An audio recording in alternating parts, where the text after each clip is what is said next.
Boa noite a todos. É um prazer aí estar com vocês na mais um programa aí da ABMS, Associação Brasileira de Medicina do Sono, tratando sobre a atuação da medicina do sono à distância, nesse momento que todos nós estamos passando de pandemia. Para quem não me conhece, meu nome é Luciano Drager, sou professor associado do Departamento de Clínica Médica, certificação em Medicina do Sono pela ABS. E tenho um grande prazer aqui de estar hoje participando desse importante web meeting, ao lado aqui da minha moderadora, que está aí dividindo comigo, a doutora Simone Plesotti, que é médica pneumologista também com certificação em Medicina do Sono, doutora em Ciências pela FMUSP. E o tema de hoje, não menos importante, assim como está sendo todas as sessões aí desse web meeting patrocinado aí pela BMS, é falar um pouco do diagnóstico aí da apneia do sono em domicílio. E gostaria de destacar que esse evento de hoje está sendo patrocinado pela Biologix, mas, obviamente, nós vamos concentrar em evidências científicas claras, mostrar muito bem como, obviamente, os métodos simplificados têm um importante papel cada vez mais no nosso meio. E para contar, então, para apresentar um pouco dessas evidências, eu gostaria, então, de apresentar, inicialmente, o Dr. Geraldo Lorenzi, o professor Geraldo Lorenzi Filho, que é professor associado do Departamento de Pneumologia da Faculdade de Medicina da USP e é diretor do Laboratório de Sono aí do Instituto do Coração, uma pessoa realmente muito bem conhecida por todos na área de medicina do sono. Dr. Geraldo está aí. E, não menos importante, eu queria, então, passar a palavra para a doutora Simone Plesotti, para que ela possa apresentar a primeira palestrante que vai, obviamente, proferir sua palestra. Doutora Simone, por favor. Boa noite. Eu vou apresentar a Daniele, a doutora Daniele Clímaco, que atua em Recife, mas ela fez o treinamento dela em sono em São Paulo, no Instituto do Sono, na mesma época, mais ou menos, que eu estava lá em São Paulo também, na USP.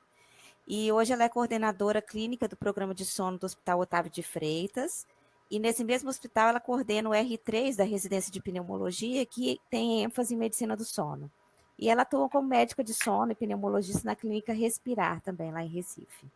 Bem-vinda, Daniele.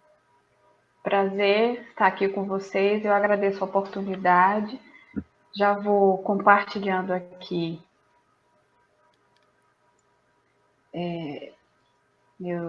minha apresentação.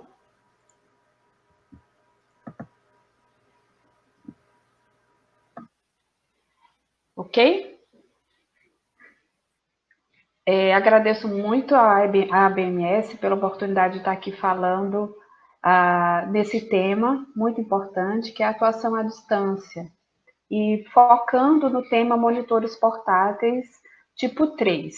Então, para iniciar, gostaria de revisar, né, sobre os métodos diagnósticos, os tipos de estudo que a gente tem disponível. O tipo 1, que é a polissonografia completa, o padrão, né, realizada em laboratório de sono, assistida por um técnico e de noite inteira. Então, no mínimo, são 7 variáveis fisiológicas. E como tem um técnico, então passível de alguma intervenção ao longo da noite. O tipo 2 é a polissonografia completa, mas sem a presença de um técnico durante o registro e pode ser realizada no domicílio. Tipo 3, que é o que eu vou falar mais, são os equipamentos que registram no mínimo 4 variáveis fisiológicas com pelo menos 2 canais respiratórios, de fluxo e esforço respiratório, um sinal cardíaco, que geralmente é a frequência cardíaca, e a saturação periférica de oxigênio por oxímetro de pulso. Então, geralmente não é assistida, é realizada no domicílio.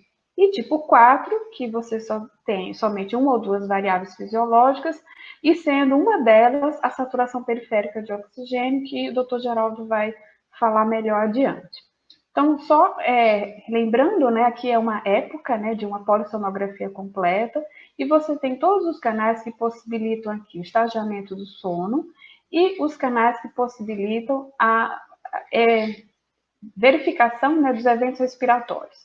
O eletrocardiograma, o fluxo, a cinta torácica, abdominal, e aqui a saturação de oxigênio. Veja, aqui estamos com a apneia obstrutiva sendo marcada. Então, o custo é mais elevado, precisa de um laboratório, todo o funcionamento técnico, e principalmente nesse momento de pandemia, a gente tem que considerar o deslocamento e todos os cuidados extras que são necessários nesse cenário atual que a gente está vivendo.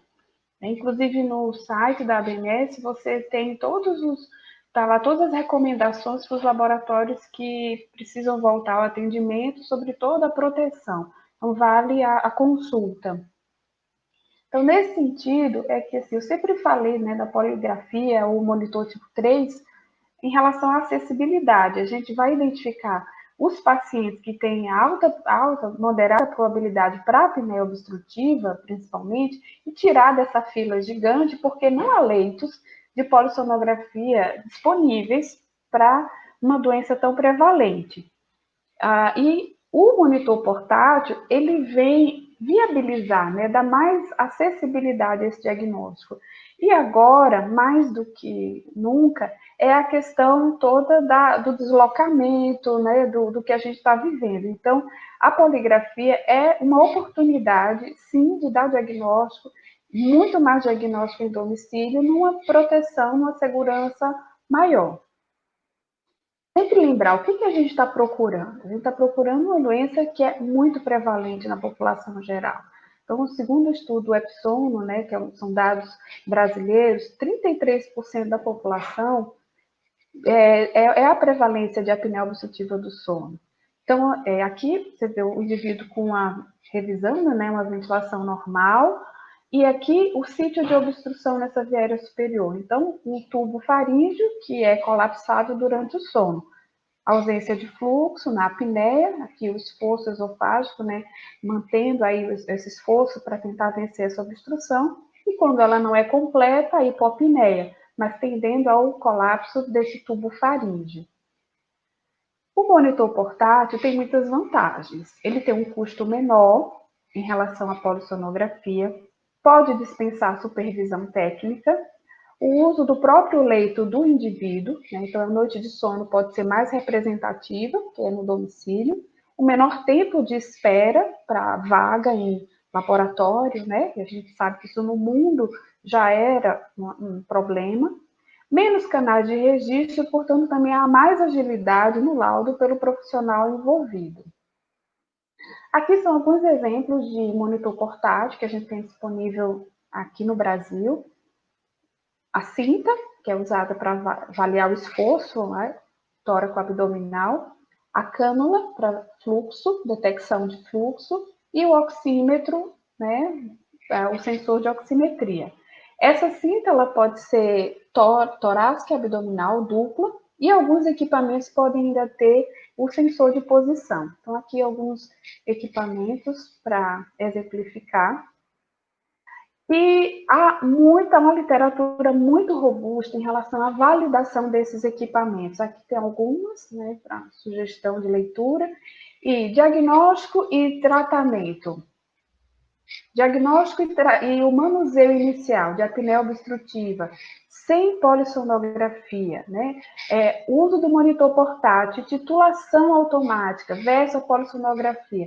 Todos esses mostrando já a não inferioridade no resultado final de decisão sobre tratamento, uso ou não do CPAP, inclusive não inferior em relação à adesão final do paciente ao CPAP. Esse é um estudo mais recente e que o próprio título já traz a mensagem dele, que é polissonografia convencional não é necessária para o manuseio da maioria dos pacientes com suspeita de apneia obstrutiva do sono. Então, é um estudo bacana, bem randomizado, multicêntrico, 12 centros, né, um estudo espanhol, em que ele randomizou um grupo para um protocolo usando equipamento portátil com titulação automática, e o outro grupo usando a polissonografia e a titulação automática também, da pressão ideal de CPAP, e todos avaliados ao longo de 6 meses, com 4 oportunidades de avaliação, vendo adesão ao CPAP versus outras medidas, como dieta, higiene do sono, e ao final todos submetidos à polissonografia. Também mostrou não inferioridade em relação aos desfechos de sonolência excessiva, questionário de qualidade de vida, controle pressórico, inclusive também a adesão ao CPAP. E um outro ponto relevante favorece o custo-efetividade. Então, de fato, o protocolo domiciliar é mais barato. Então, como identificar esses pacientes? Há vários questionários para você identificar a população, para estudar e procurar identificar a apneia obstrutiva do sono. Eu gosto muito desse, o questionário é o Stop Bem, é um acróstico, né? Então essas letrinhas iniciais correspondem às primeiras letras das avaliações escritas em inglês, né? Então aqui é o ronco, o cansaço, a sonolência, se tem ou não apneias observadas, a resposta é só o sim ou não, bem simples. Se tem pressão, hipertensão, né, que é a pressão arterial elevada, o índice de massa corpórea, se maior que 35, se a idade é maior que 50 anos, a circunferência do pescoço, que é um dado objetivo bem interessante e um bom preditor em relação à apneia obstrutiva do sono. E o sexo masculino, se sim, marca, e quando se tem 3 ou mais respostas positivas, você tem um paciente que tem uma probabilidade para apneia obstrutiva do sono e é um excelente candidato para fazer o estudo domiciliar. Essa figura aqui embaixo foi para nos lembrar desse momento que a gente está passando, né, de isolamento social, lockdown, que a gente vivemos aqui em Recife até ontem, enfim, e o Brasil todo, do distúrbio alimentar, né? Então, eu acredito que a gente deve ter mais distúrbio alimentar favorecendo a obesidade, se já tínhamos, além de distúrbios outros do sono. Então, muitas avaliações estão em andamento, eu respondi uma recentemente, e que o questionamento é sobre os distúrbios do sono, subalimentar, então eu acredito que esse número ainda pode aumentar e a procura por diagnóstico deve aumentar. Vou exemplificar aqui com um paciente masculino, 53 anos, hipertenso, diabético, IMC de 38, com escala de sonolência elevada, história de acidente de carro por dormir dirigindo. Ele houve a tentativa de polissonografia em laboratório há 7 anos, mas por pânico ele não continuou o exame e saiu. Pai de uma residente, né, de medicina, passando no hospital, ela, enfim, viabilizou aí o teste domiciliar desse paciente, e não há dúvida alguma. Então, clinicamente, era um paciente com uma probabilidade alta, e vejam, todos os eventos de apneia, que estão aqui em rosa, estão parada da respiração, né, no sensor de fluxo, os roncos ressuscitatórios, a cinta do esforço, né, se mantendo, estão documentando aqui a apneia obstrutiva, com toda a dessaturação recorrente, e ainda o gráfico de oximetria que revela uma apneia grave. Então, esse é um exemplo de um monitor portátil, e não há dúvida alguma do diagnóstico desse paciente. Um layout de um outro equipamento para mostrar aqui o gráfico de saturação de oxigênio com dessaturação recorrente, frequência cardíaca, o fluxo com as paradas respiratórias e a cinta de esforço, documentando a presença do esforço e, portanto, a apneia obstrutiva.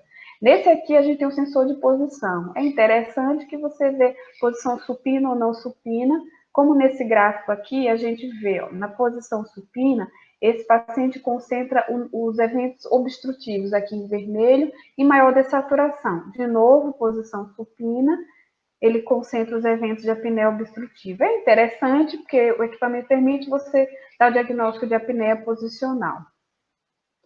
E a poligrafia permite você reavaliar caso que você já conhece em acompanhamento. Então, aqui é um exemplo de um paciente que tinha apneia grave e após perder quase 30 quilos por exercício e mudança nutricional, dos hábitos nutricionais, ele volta para saber, eu preciso continuar com o CPAP? Ele tinha excelente adesão, não precisava decidir a compra de um novo, pelo tempo e desgaste.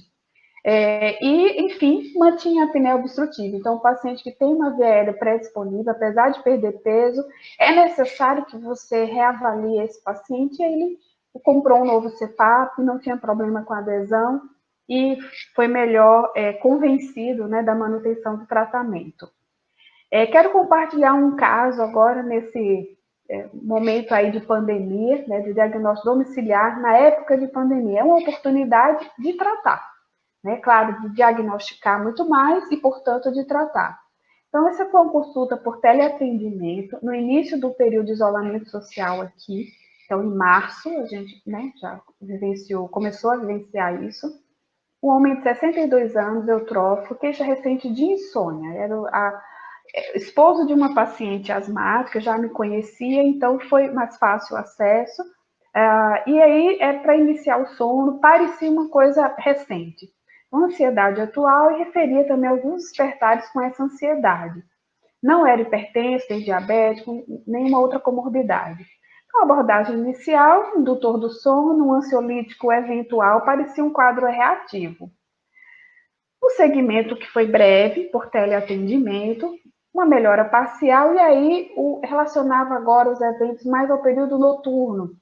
Então, nesse momento, ele confirmou ter roncos, mas não valorizou muito. Então, decidimos pelo exame domiciliar, tipo 3, para um melhor entendimento do caso e manuseio. E aí acordou um delivery, né, uma entrega do equipamento, que nesse momento a clínica já estava, né, repensando como agir, era o início do nosso isolamento, enfim, e o hospital também, várias coisas, como todos nós, né? E aí o envio do equipamento com orientações por escrito. Além disso, foi enviado um vídeo explicativo. Então, aqui é uma oportunidade de nós, as clínicas, podem fazer seus vídeos, e também não foi difícil encontrar na própria internet, dependendo do equipamento, tem vídeos explicativos de como para o paciente acessar e não ter dúvida de como colocar o equipamento. Foi assim que aconteceu nesse caso. Então, foi um exame de boa qualidade de registro, e confesso que no começo eu não pensava que ia haver eventos obstrutivos tão prolongados, não havia uma valorização clínica inicial, o IH de 20 por hora e grande dessaturação da oxemoglobina, valores aqui, aqui é 60.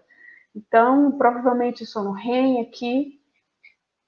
Enfim, foi indicado tratamento com CPAP nasal e feito o telemonitoramento do uso do equipamento, da adesão.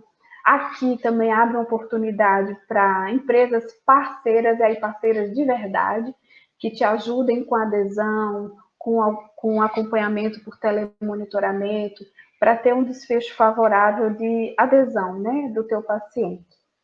E no final, com conversa maior, era um paciente que estava iniciando o seu tempo de aposentadoria. Então, ele já vinha numa transição, isso não ficou muito claro no começo, mas com o acompanhamento, então, estamos em junho, começou em março, entre março e abril, e aí ficou mais claro o diagnóstico de depressão, que vinha com ansiedade e apneia obstrutiva do sono.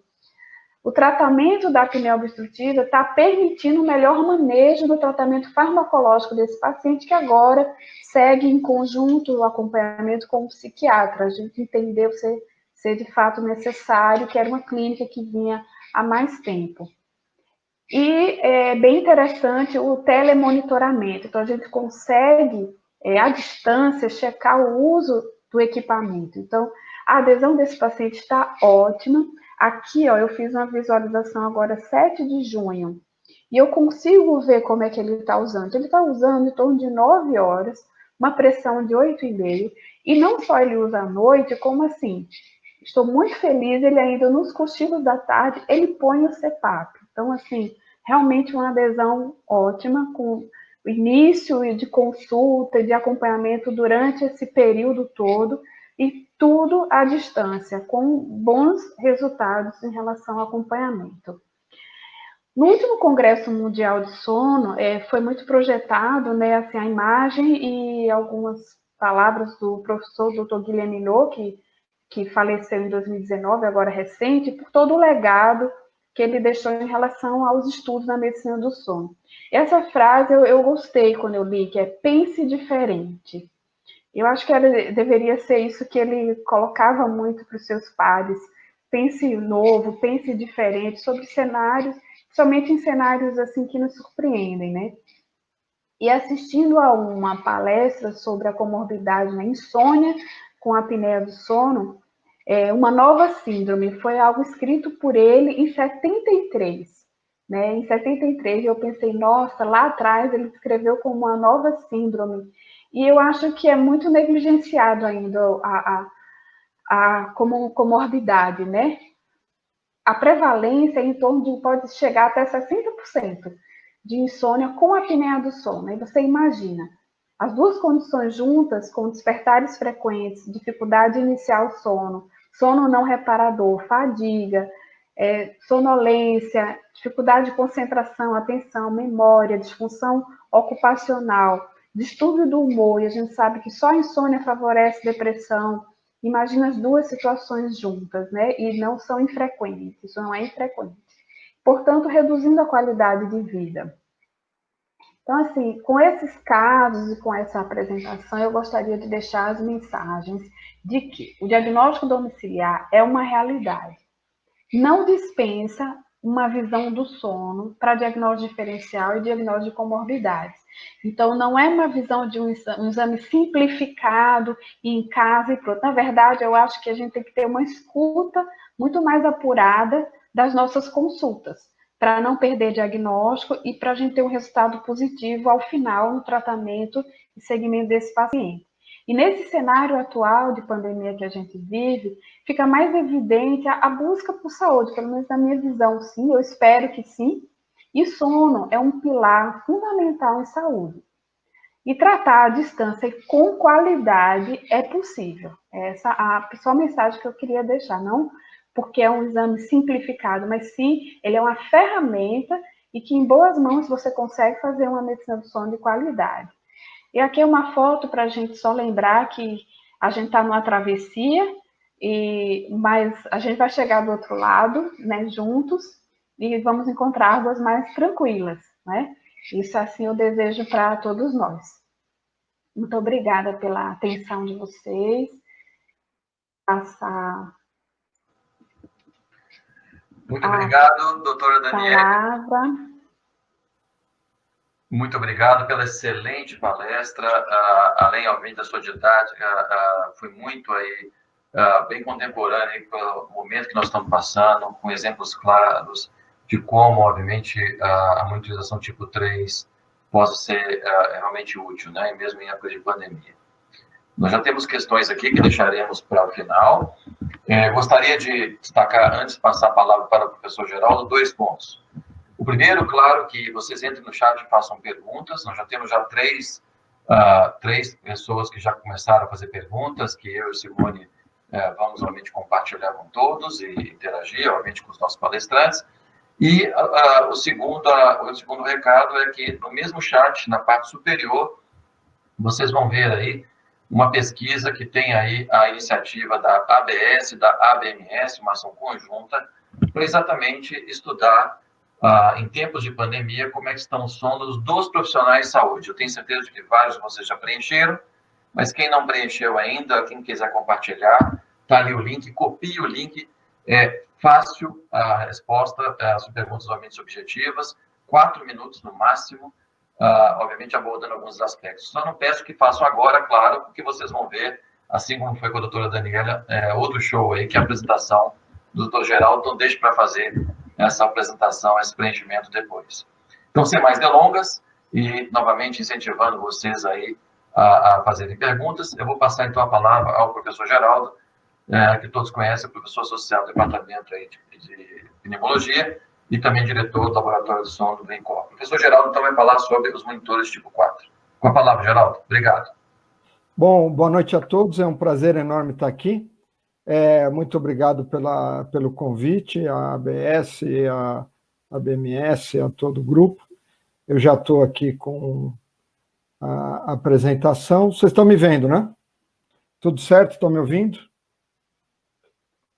Sim. Perfeito, Geraldo. Beleza. Então, eu vou seguir aí a linha da Daniele, que chegou até o monitor tipo 3, e eu vou falar agora do oxímetro, que seria a poligrafia, o tipo 4, tá bom? Eu tenho conflito de interesse dos dois lados. Eu sou diretor científico e sócio da Biologix, que na realidade está, inclusive, patrocinando de alguma forma, esse evento. E, do outro lado, eu sou diretor do Laboratório do Sono e diretor do Núcleo do Sono, portanto, tenho os dois lados, tanto na polissonografia completa, como nos sistemas mais simplificados. Eu gostaria de lembrar para vocês aqui, essa é uma imagem que todos conhecem muito bem, é um paciente que tem um evento respiratório, no caso, ali em cima é o eletroencefalograma, a gente tem a cinta abdominal, a cinta torácica e a cânula de pressão. Eu estou vendo o primeiro evento aqui, que é uma hipopneia. O segundo evento, olhando pela cânula, é uma apneia, depois uma hipopneia. E o que chama mais atenção é que esses eventos levam a quedas cíclicas da saturação de oxigênio. Então, na polissonografia, a gente fala em IAH, índice de apneia e hipopneia, e aqui, obviamente, é por hora de sono, enquanto que na oximetria eu vou usar o índice de dessaturação, ou IDO. Se o oxigênio ficar baixo continuamente, isso não é a apneia do sono, isso é alguma outra doença, em geral uma doença pulmonar, mas a subida e a descida cíclica do oxigênio é uma impressão digital da apneia do sono. Não existe nenhuma outra doença que leve essas oscilações cíclicas da saturação de oxigênio. E, na realidade, quando existe uma hipopneia, e eu estou na dúvida, os critérios da Academia Americana envolvem a queda da saturação de oxigênio, que pode ser de 3% ou de 4%.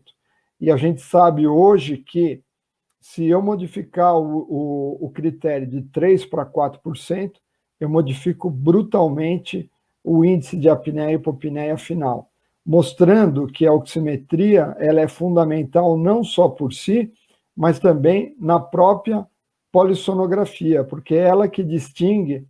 A apneia todo mundo entende, é uma parada da respiração, só que a hipopneia é a redução do fluxo. O grande problema é que esse sinal da cânula, ele não é quantitativo, então fica difícil você imaginar uma redução de 30%, 50%, e isso é variável, mesmo porque o indivíduo sai do evento hiperventilando, então você não tem um basal para saber qual é a ventilação basal dele. E aí você acaba usando a saturação de oxigênio para distinguir se o indivíduo teve ou não teve um evento respiratório. Apesar de todos aqueles canais da polissonografia, você acaba se baseando na oximetria.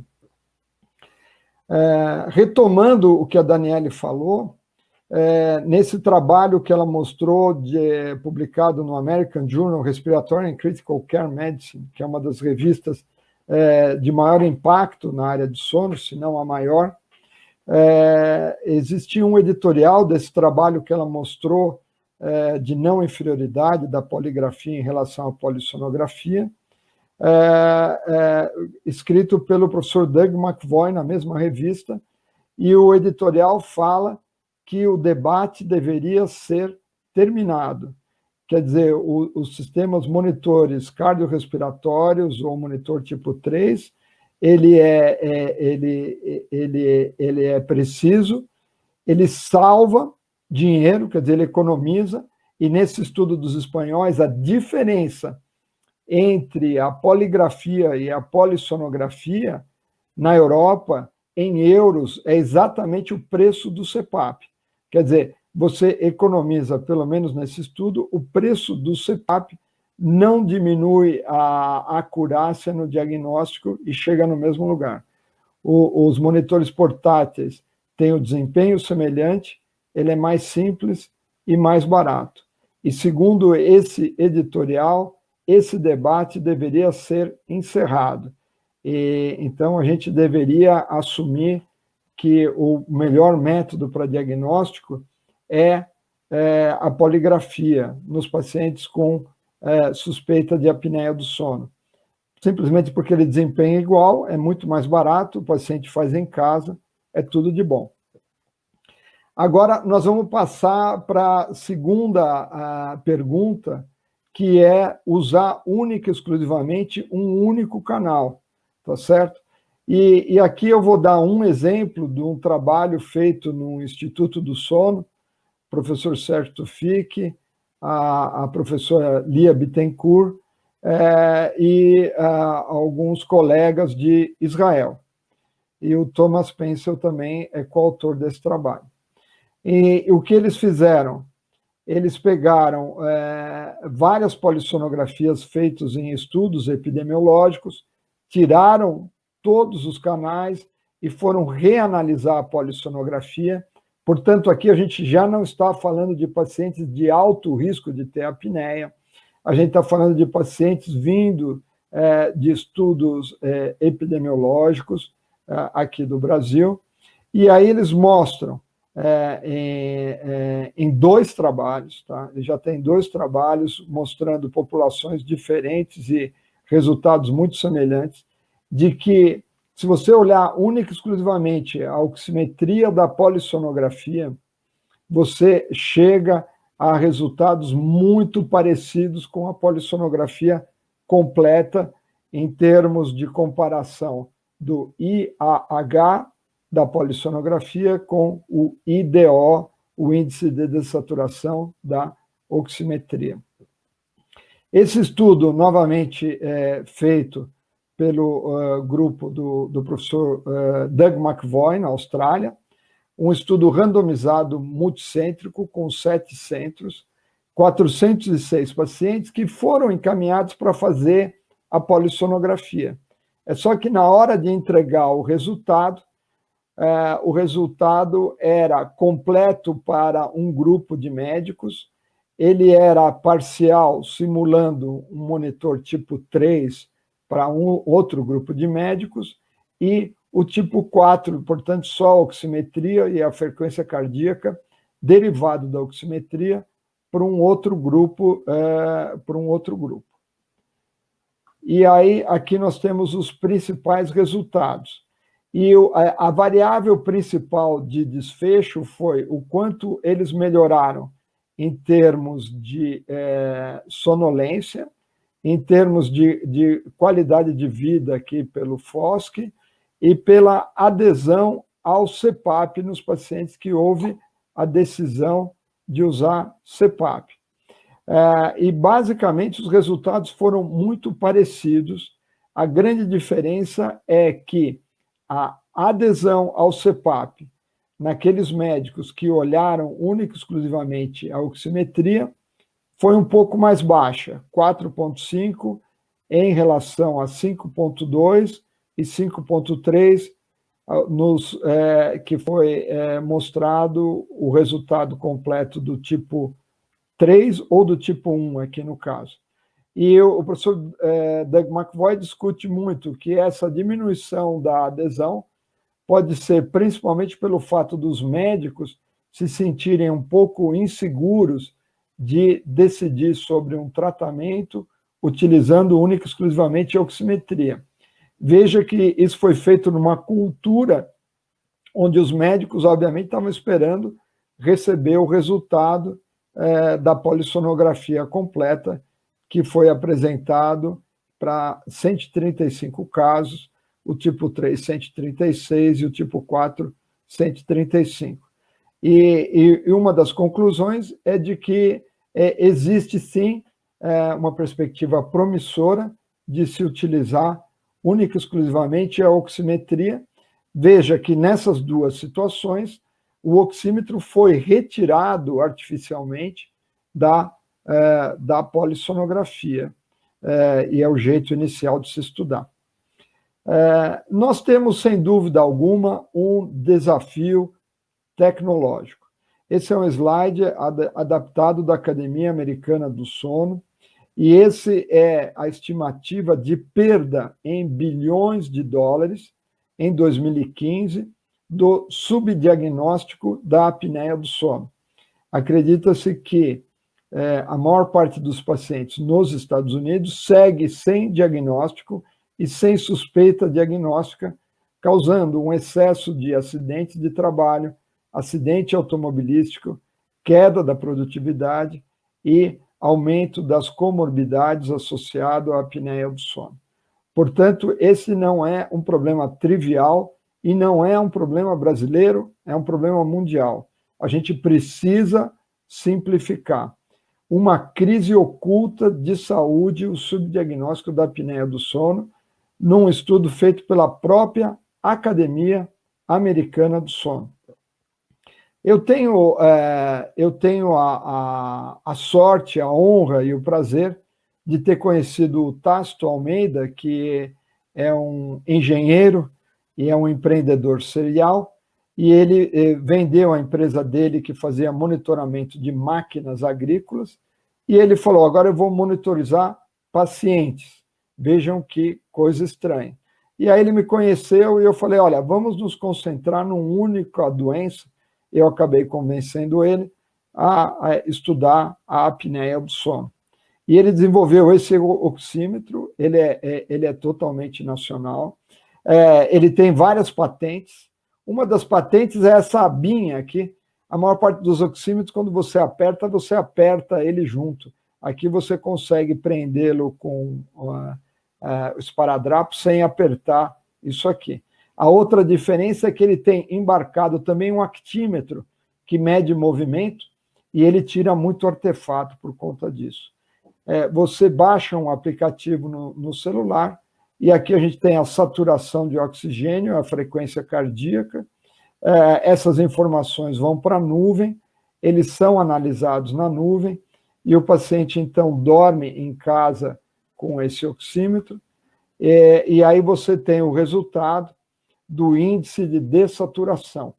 Aqui a gente tem um exemplo de um paciente a noite inteira, a saturação de oxigênio bastante estável e o IDO de 1,9, e aqui a gente tem a frequência cardíaca em torno de 50 a 60 batimentos, com alguns momentos de subida da frequência cardíaca.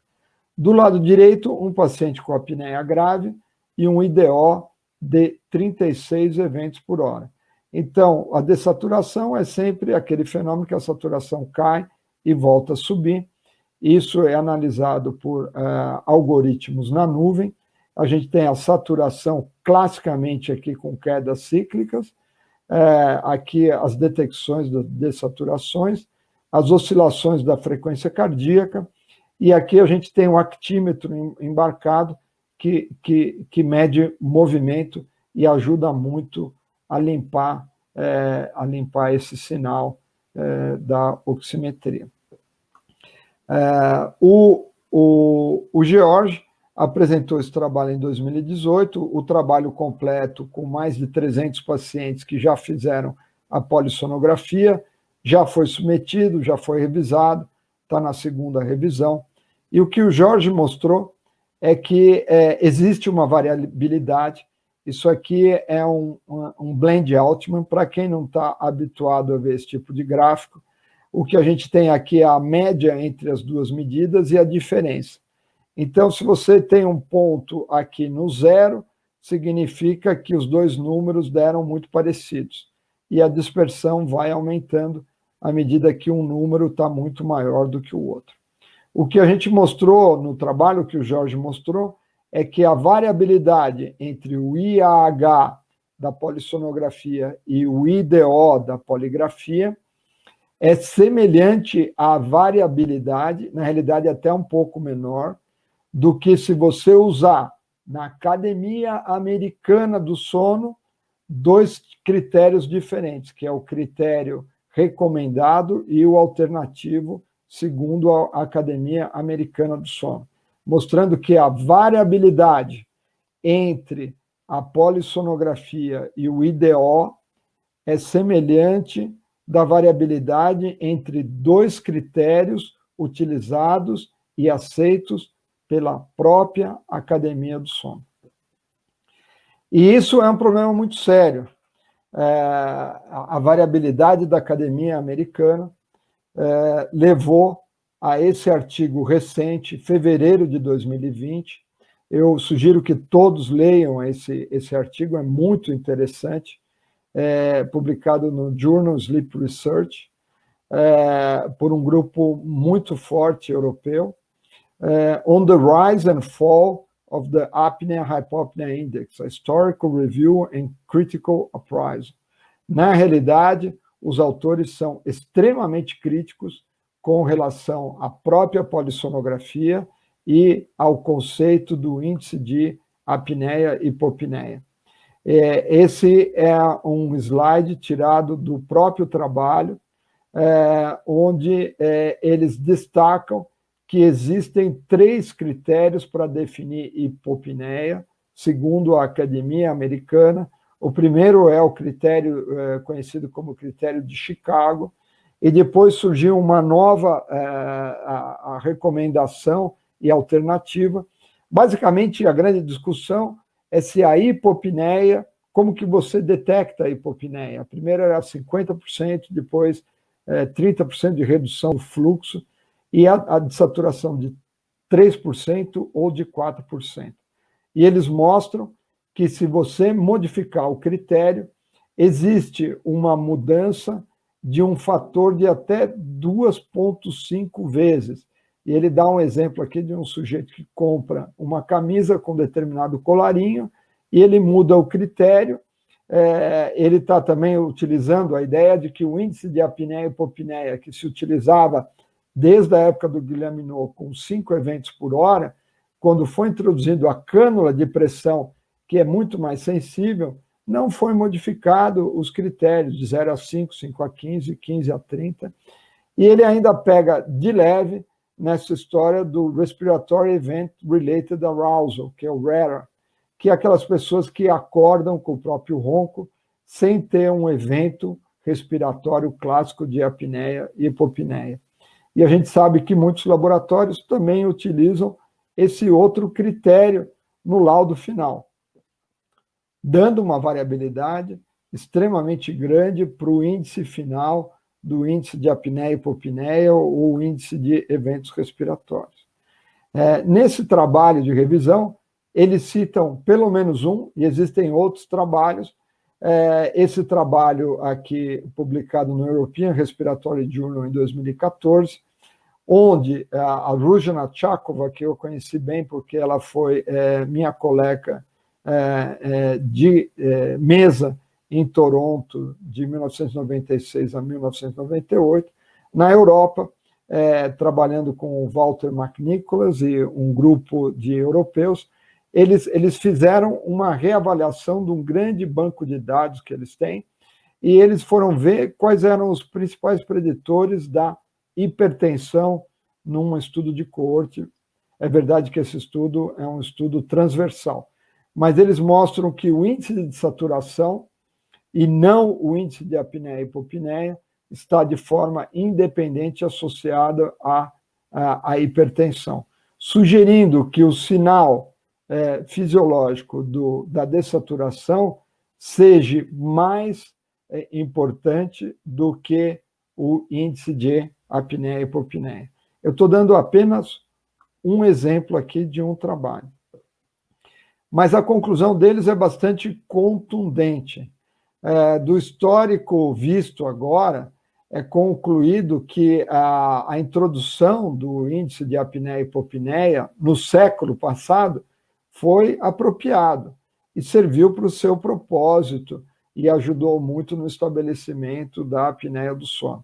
No entanto, no presente, o papel tradicional do índice de apneia e hipopneia no diagnóstico e no marcador da severidade, da gravidade da apneia, deveria ir para a aposentadoria. É uma recomendação bastante contundente, visto que é o que a gente usa na prática do dia a dia, né? A conclusão aqui da minha apresentação, sem mais delongas, vai um pouco na linha do que a Daniele falou, e eu arrisco dizer, depois de ler essa revisão e de conhecer um pouco da literatura, de que não existe evidência científica, simplesmente existe um argumento circular de que a polissonografia é o padrão ouro para o diagnóstico de apneia do sono. A oximetria de alta resolução, como, por exemplo, no caso da Biologix, fornece uma métrica que deve ser interpretada, como no caso da polissonografia ou da poligrafia, no contexto clínico de cada paciente, Não é um exame ou outro que vai resolver a nossa vida. Qualquer exame é apenas um exame. O início, que ajuda a determinar o caminho a seguir. É o início, e não um fim em si. E eu acho que a nossa sociedade como um todo trabalhou durante muitos anos como o exame do sono como um fim em si. Eu acho que a gente vai ter que arregaçar as mangas e trabalhar muito mais em cima do paciente, utilizando as ferramentas que você considerar mais apropriada, mas lembrando que qualquer uma dessas ferramentas é o início para a discussão. Se, por exemplo, a Daniele deu o exemplo de um paciente que tem insônia, paciente que tem outros problemas, e com a oximetria, por exemplo, a gente tem uma vantagem enorme de poder fazer várias vezes o exame. Porque quando você tem uma polissonografia, que é um exame muito complicado, é difícil repetir, você acaba tendo que chegar à conclusão se o sujeito está doente ou não. E com a oximetria, tem vários pacientes que você está na dúvida, você repete daqui 1 mês, repete daqui 2 meses, repete com ele bebendo, não bebendo, e você pode, depois, com uma constelação de resultados, chegar a uma conclusão, junto com o paciente, qual é a melhor solução para ele naquele momento, que pode não ser a mesma no momento seguinte. Então, eu gostaria de terminar e, mais uma vez, agradecer o convite para apresentar essas minhas ideias aqui. Eu vou parar a apresentação, convido todo mundo aí a abrir suas câmeras, seus microfones. Muito obrigado, professor Geraldo. Uma excelente palestra. Aliás, 2 apresentações realmente muito boas. Nós estamos com quase 90 pessoas aí conectadas. Realmente, e muitas perguntas surgindo. Então, nós vamos abrir agora para a discussão. Queria parabenizar novamente as 2 excelentes apresentações. Bom, eu vou começar, então. A gente vai fazer uma espécie de um rodízio, eu e a Simone Plesotti. Eu vou começar, então, com a pergunta do Antônio Fagnani Filho. Eu acho que começa com o Geraldo. Geraldo, ele coloca o seguinte: como resolver o problema dos falsos negativos, que, segundo alguns estudos, gira em torno de 30% da oximetria? Será que nós estamos falando de gerações de oxímetros? Isso influencia? Qual a sua opinião, Geraldo? Olha, essa é uma excelente pergunta. Bom, tudo depende do que você chama doença, né? Se você chamar a doença IH acima de 5 eventos por hora, eu chamo doença um cara doente. Então, acho que você precisa olhar para o paciente. No nosso estudo que a gente fez com 300 pacientes, a correlação foi muito boa. Eu acho que você precisa... eu acho que essa pergunta é recorrente, a gente precisa rever isso, e você está assumindo, né, que a polissonografia te dá um resultado que resolve a sua vida. Eu vejo um monte de paciente com IH de 18, 15, 20 até, e eu não sei o que fazer com eles, porque eles não têm sonolência, eles têm vários microdespertares, mas eles não têm sonolência. Acho que, Antônio, você sabe bem disso na literatura, não existe correlação entre o número de despertares e a sonolência, não existe correlação entre fases do sono e sonolência. Então, na realidade, a gente fica diante de um exame que a gente chamou eternamente como padrão ouro. E a literatura está mostrando que o rei está nu. Eu acho que esses 30% dos pacientes, se é que são 30%, precisam ser vistos por um médico. Precisa ver qual é o sintoma, se ele tem insônia, se ele está roncando.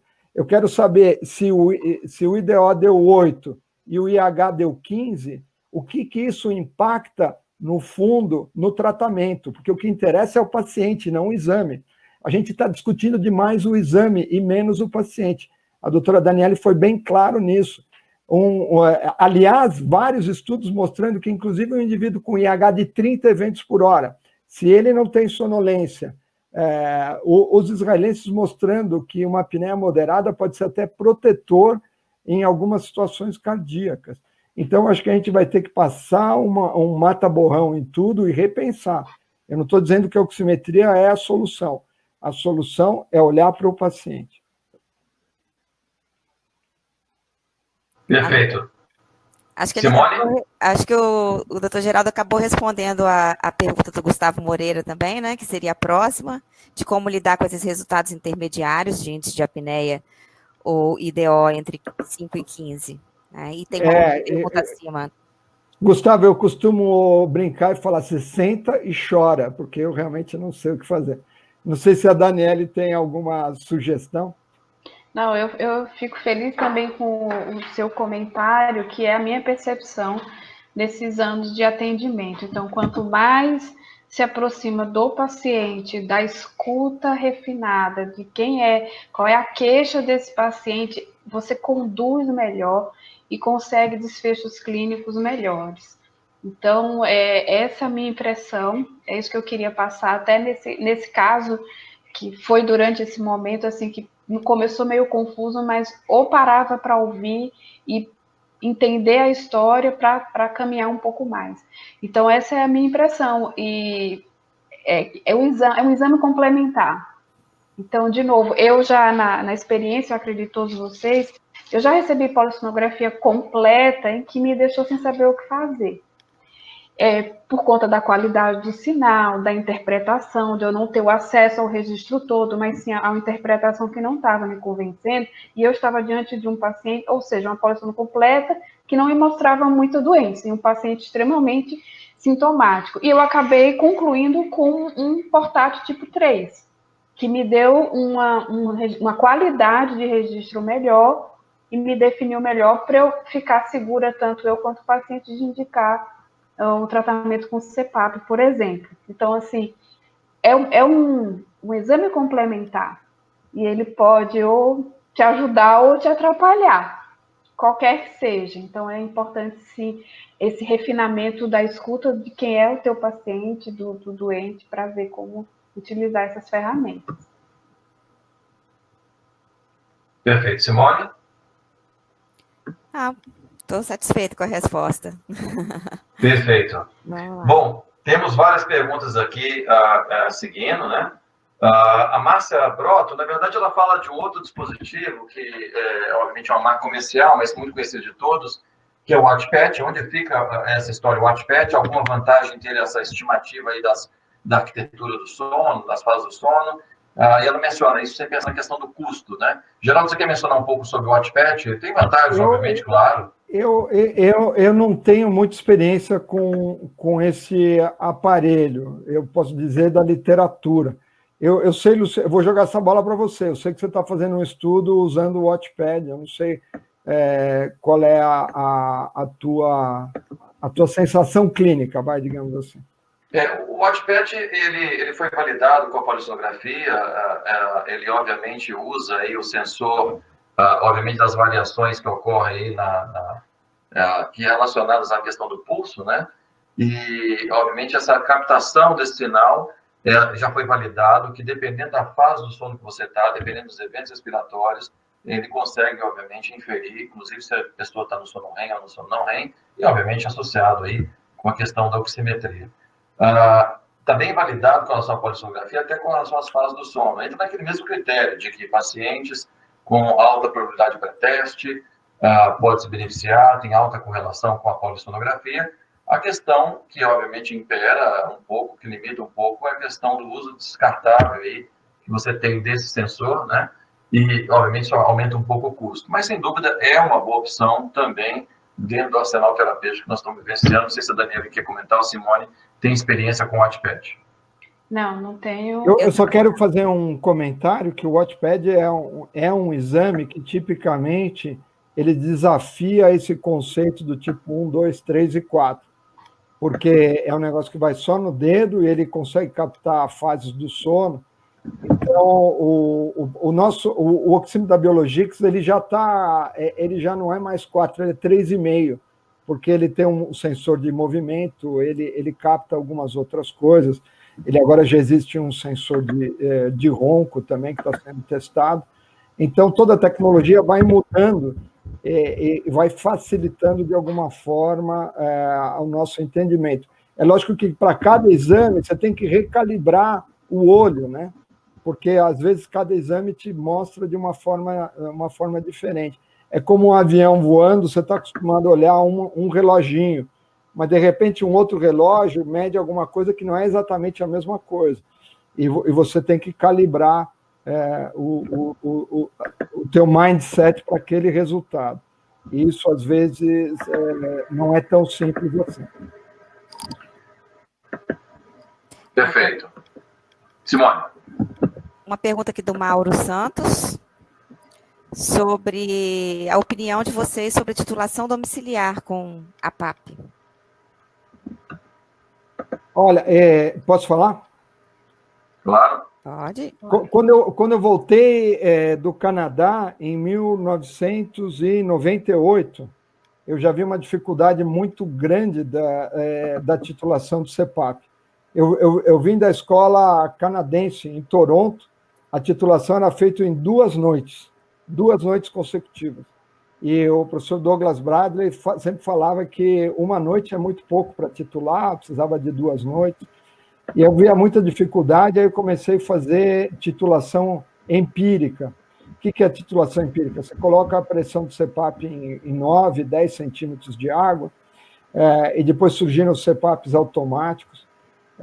Eu hoje só titulo um paciente, raramente, depois que ele se adaptou e você tem algum problema, aí você leva ele para uma titulação.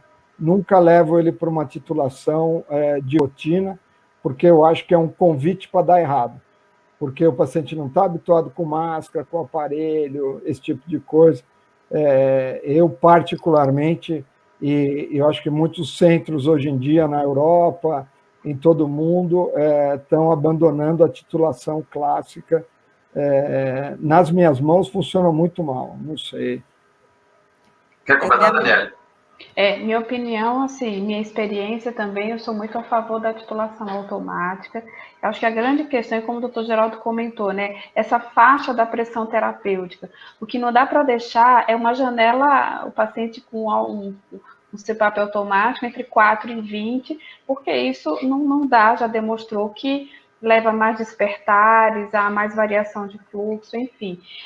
A titulação automática, você vai conseguir enxergar o quanto que ele precisa de pressão entre 90% e 95% do tempo e ajustar a pressão terapêutica aí. A minha experiência é excelente com titulação automática e com excelente adesão. E o convite realmente a dar errado, a apresentar o CPAP numa titulação em laboratório, com uma máscara que ele não testou, isso é muito frequente. Então, apresentar o CPAP, eu procuro fazer isso, modelo de máscara, e achar parceiros que consigam fazer isso muito bem na apresentação do CPAP e na comercialização do CPAP.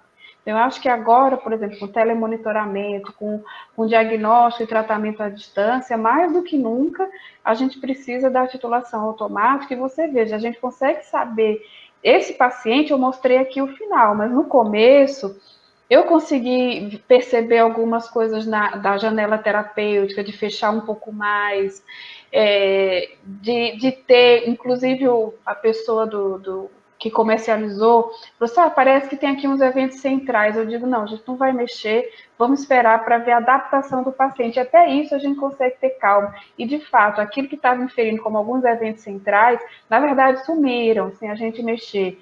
Então, assim, precisa tranquilizar o paciente, e para isso eu acho que, como o professor Geraldo falou, o início de tudo é importante. Quem é o paciente, a escolha, né? Desculpa, Daniela, perfeito. Eu só gostaria de lembrar a todos, aliás, já fazendo um convite, semana que vem nós teremos outro evento da BMS, dentro do dia 16, que vai ser exatamente sobre esse tema de titulação. Então, vou até pular algumas perguntas, porque eu convido a todos a assistirem, onde vai ser detalhado novamente. Eu já queria aproveitar, Daniela e Geraldo, bem rápido, a lei de pergunta. A partir de qual idade é possível fazer o tipo 3, tipo 4? Tem limitação? Bem rápido, para a gente poder partir para outras perguntas, por favor. A partir de qual idade é possível? Bom, eu consigo fazer já nos adolescentes. A criança muito pequena, até que não haja uma segurança, né, no domicílio de executar o exame não assistido, né? Mas o adolescente já, para mim, eu me sinto segura.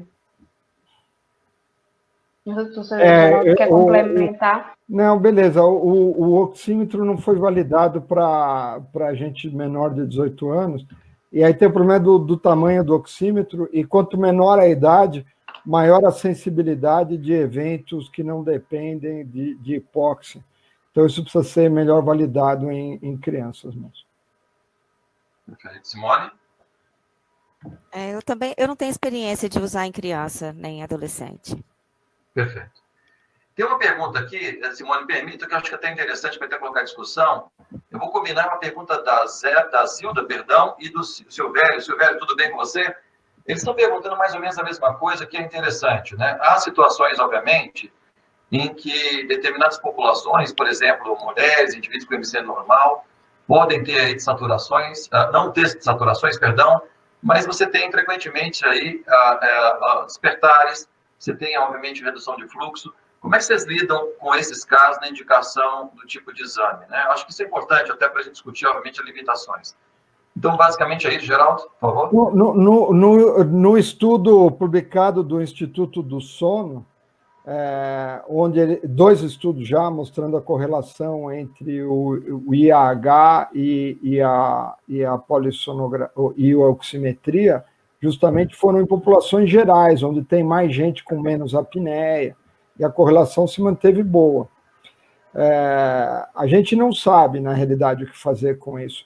Agora, na minha percepção clínica, esse tipo de paciente é muito difícil de lidar com eles, independente se o IDO deu 8, se o IH deu 20, se o IH deu 18, porque você fica na dúvida o que fazer com esses pacientes.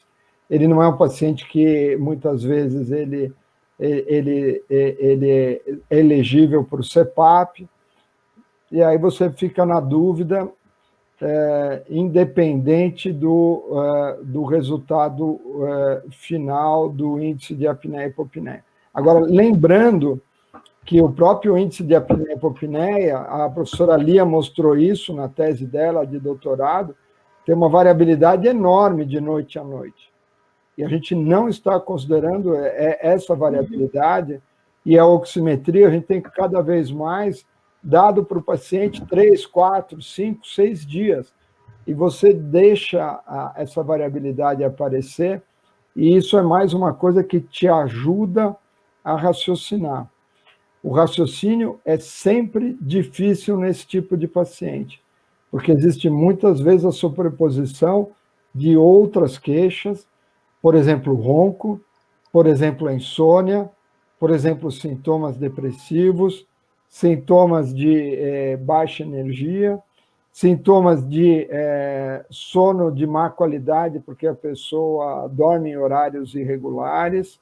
Então, todas essas coisas se sobrepõem na prática clínica e é muito difícil lidar com esses pacientes. O paciente mais fácil é aquele que não tem nada e aquele que tem apneia grave, que todo mundo sabe que tem que colocar o CPAP. E no meio do caminho, a gente senta e chora e aprende com cada paciente. A gente não sabe o que fazer. Eu não acho que a polissonografia resolva esses casos. A polissonografia pode te dar mais algumas informações.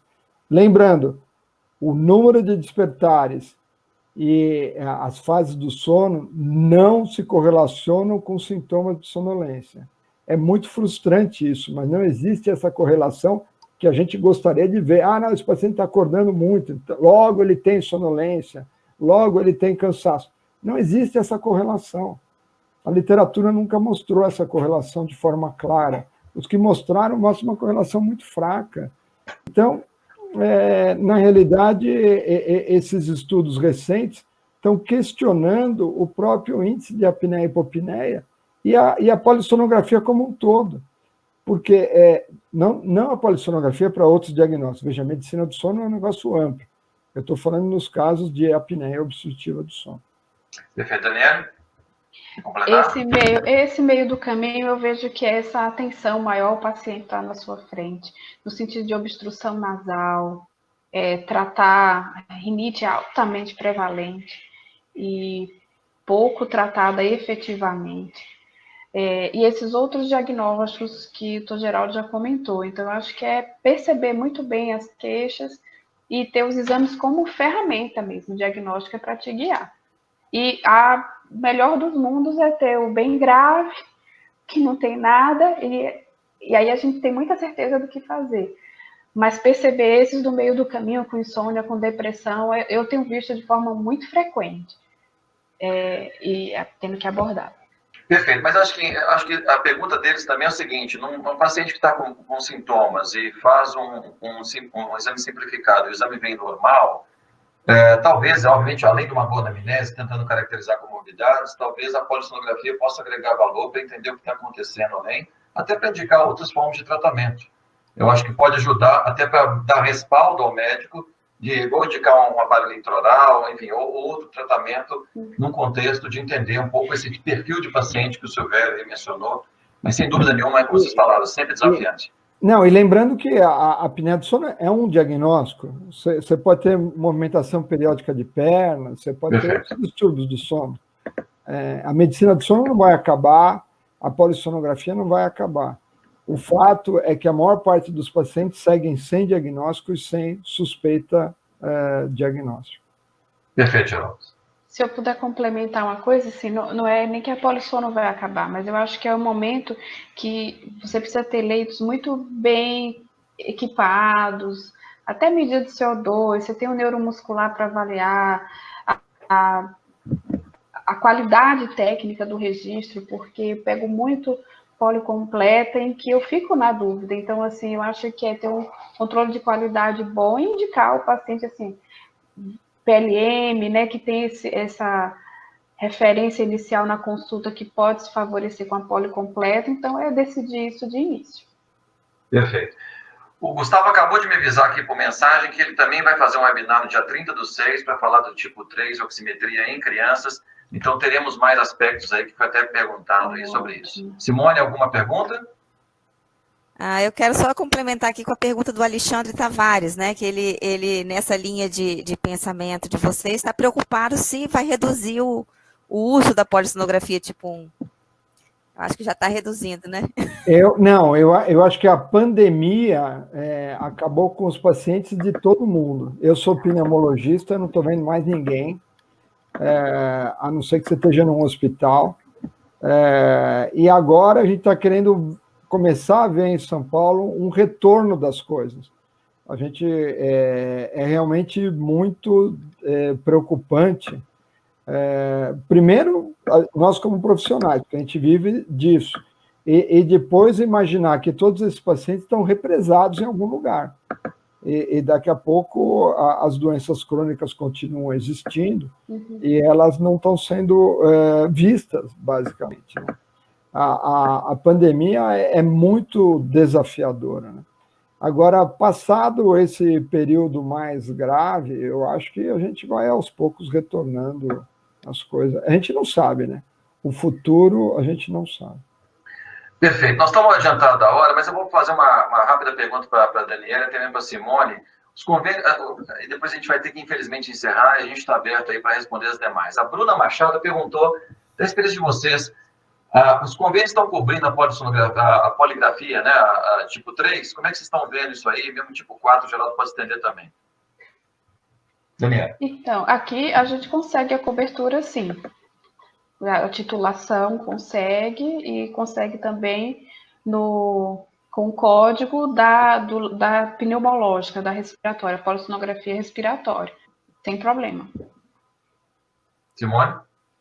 Aqui em Vitória, eu particularmente, atualmente não trabalho com convênio mais, mas a notícia que eu tenho é que não, os convênios aqui não aceitam a poligrafia como polissonografia. Não pagam por ela. Você quer completar, Geraldo, alguma coisa? Eu acho que o Brasil foi muito leniente com todos esses códigos, né? Os códigos são muito antigos, e do que eu sei, existem 3 códigos. Um é a polissonografia completa com EEG, a polissonografia completa com titulação, e uma terceira que chama polissonografia com poligrafia, um nome meio curioso. Eu não sei quem que idealizou esses nomes. Esses nomes são confusos. A gente nunca sentou com os convênios, falou, olha, tem uma nova metodologia, que é a poligrafia. Eu não consigo entender. A gente, como sociedade, nunca enfrentou esse problema. Então, as pessoas vão resolvendo de cada jeito. Aí os convênios vão pagando cada vez menos a polissonografia. Aí quem tem laboratório começa a derivar uma parte da polissono para poligrafia. Mas a gente nunca sentou como sociedade e falou, olha, existem vários métodos, vamos estabelecer um código para cada um deles.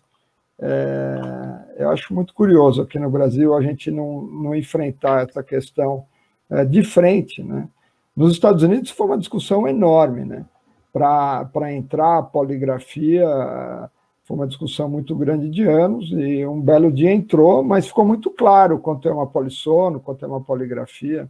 Então, as pessoas cobram num código diferente, porque tem vários códigos, os códigos não dizem direito o que cada um faz. Eu acho uma coisa meio maluca, né? Perfeito, Geraldo. Nós vimos aqui até mesmo já comentários que talvez não seja homogêneo realmente, a Simone está em dúvida realmente se paga, já não considera como polissono, outros pagam até o valor da polissonografia, como se fosse fazendo poligrafia. Enfim, seu comentário, Geraldo, é extremamente pertinente, precisamos realmente homogeneizar mais esse país. Bom, já são 8h12 da noite, já estamos com a avançada hora, queria dar rápidas palavras finais e antes passar para os demais. Primeiro, lembrar a vocês que nós temos aí, como eu mencionei, a pesquisa para saber como está o sono dos profissionais de saúde, não é só médico, enfermeira, fisioterapia, educador físico, etc., etc. Um rápido preenchimento com um protocolo aprovado do Comitê de Ética, é uma ação conjunta da ABMS com a ABS. Nós já estamos com mais de 4.000, cerca de 4.200 profissionais já preencheram. E, novamente, nós vamos avaliar variantes aí como insônia, como ansiedade, burnout, e, obviamente, tentando entender como isso está impactando a qualidade de vida nesse momento, qualidade de sono, perdão, nesse momento. Então, está aí o link, copiem, divulguem, por gentileza, e, sem mais delongas, também gostaria de agradecer não só aos nossos palestrantes, a Simone por estar compartilhando essa moderação comigo, e, novamente, também agradecer aí a Biologix por estar dando suporte a esse evento. Obviamente, a gente ficou bem claro para nós que os métodos altamente simplificados têm o seu papel, é inexorável, há uma fila enorme de pacientes precisando de diagnóstico com alta probabilidade de pré-teste e, obviamente, nós temos, sem dúvida nenhuma, um lugar, tirar esse preconceito do lado e entender que nós precisamos realmente de métodos simplificados, bem indicados nesse sentido. Então, eu gostaria de agradecer, passar a palavra, então, para a Simone e, finalmente, para os demais palestrantes. Obrigado. Eu agradeço muito à Associação Brasileira de Medicina do Sono pelo convite. Adorei que foram essas 3 pessoas que eu tenho algum contato prévio e me senti em casa aqui conversando com vocês. E dizer que eu sou uma entusiasta também desses métodos simplificados. Eu comecei fazendo só polissonografia tipo 1 e fui modificando a minha maneira de atuar. E hoje em dia eu vejo quão tranquilo é a gente usar esses métodos quando a gente tem o conhecimento da medicina do sono e do cuidado com o paciente. Agradeço muito o convite. Eu agradeço muito a oportunidade de estar aqui em conjunto com vocês 3 também, que são conhecedores com quem eu aprendo, né, com quem eu aprendo muito nos congressos, nas palestras, e me deu a oportunidade de compartilhar um pouco da experiência aqui. Também sou entusiasta dos métodos domiciliares, acho que é uma demanda reprimida muito grande de diagnóstico, principalmente a apneia obstrutiva do sono, com consequências devastadoras assim, para o indivíduo e para a sociedade. Então, é uma realidade e eu acho que a gente tem que divulgar mesmo, porque é um tratamento que rapidamente muda a qualidade do indivíduo, numa prevalência tão alta. Então, eu agradeço a ABMS, agradeço o espaço, o convite, para mim foi um privilégio. Legal, olha, para mim um prazer enorme estar entre amigos, não só aqui dos palestrantes, mas eu estou vendo a lista aqui das pessoas que estão acompanhando a discussão, muita gente conhecida, muito legal estar aqui. A minha última mensagem é o seguinte, que esse sistema da Biologix, você pode instantaneamente incorporar no seu laboratório do sono. Você dá um Google aí em Biologix, a Biologix não trabalha direto com o consumidor final, ela trabalha com os profissionais de saúde, você compra o equipamento e rapidamente incorpora isso no teu laboratório, na tua prática clínica e passa a fazer exames. É quase que instantâneo a incorporação. O difícil é conhecer medicina do sono. Se você já conhece, o resto é fácil, porque você só tem uma ferramenta a mais. O exemplo que o pessoal dá é o seguinte, é como se você, para fazer diagnóstico de um braço quebrado, só tivesse ressonância, não tivesse raio-x, não tivesse outros métodos. E quem sabe o Biologix é um raio-x simples que você faz e começa a incorporar, e cai muito bem nessa época de pandemia. Fala, vamos fazer uma oximetria agora, depois, quando melhorar o laboratório, aí você volta. Se precisar, você faz uma polissono completa. Excelente, Geraldo. Bom, agradecer novamente a todos pela presença. Se cuidem nesse momento de pandemia. Sigam as orientações aí que a ABS, a BMS estão passando com relação aos cuidados no manejo da polissonografia. A Daniela colocou de forma muito clara uma excelente opção aí de usar métodos simplificados e cuidado total da segurança dos nossos pacientes e, obviamente, para todos os nossos profissionais como um todo, que estão, muitos deles, na linha de frente. Então, uma boa noite a todos e se cuidem, e uma boa noite e durmam bem, acima de tudo. Tchau, tchau. Boa noite. Boa noite. Durmam bem. Tchau, tchau. Tchau, tchau.